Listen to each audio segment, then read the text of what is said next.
Good evening, and thank you for joining us. We are covering a number of big stories, and tonight I should let you know I'm joining you from a remote studio after coming in contact with someone who tested positive for COVID.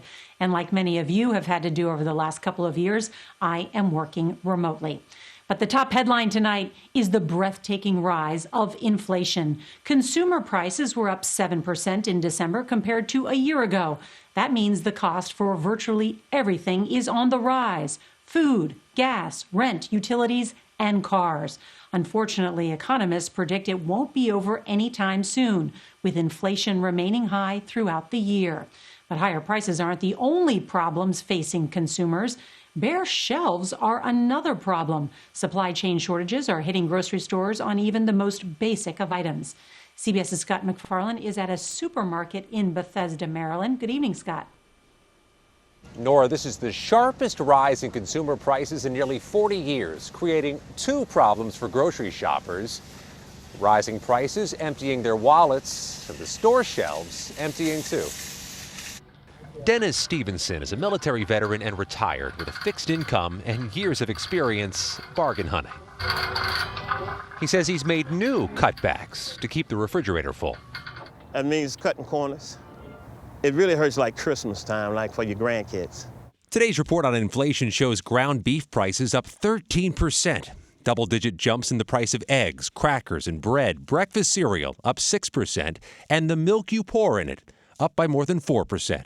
The White House today argued President Biden's Build Back Better plan, which is still stalled in Congress, would help, but acknowledged the pain isn't going away anytime soon. If you look at the projections by independent forecasters, then you see moderation over the course of 22. In the short term, in the immediate term, I think we'll focus on the practical steps that we can take, focus working with Congress.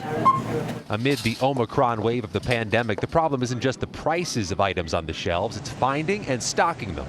Supply chain disruptions have starved stores of staples, from the produce aisle to the paper products. At his grocery store in Washington, D.C., Roy Rodman says it's never been so difficult. It could be a very stressful time if we weren't able to navigate or get the products, so we're triumphant in putting things on the shelf. Food shipments have also hit a pothole. The nation's truckers tell CBS News they're operating with 80,000 fewer drivers than needed. Even a shortage in packaging items, from cardboard box adhesives to ink for product labels, could snarl production. Does this problem of unstocked shelves in certain stores last as long as the variant does, or the pandemic does? Yeah, it really does. And we've seen it ebb and flow with past spikes. This one's a little bit more challenging because of the transmissibility of the Omicron variant. And it's challenging for shoppers like Dennis Stevenson. It's disorienting, isn't it? Yes, it's disorienting and it's frustrating. A survey by an association for the nation's grocery stores finds 80% of them are having trouble recruiting or retaining workers. And that'll cause disruptions in the weeks ahead. Norah? Scott MacFarlane, thank you.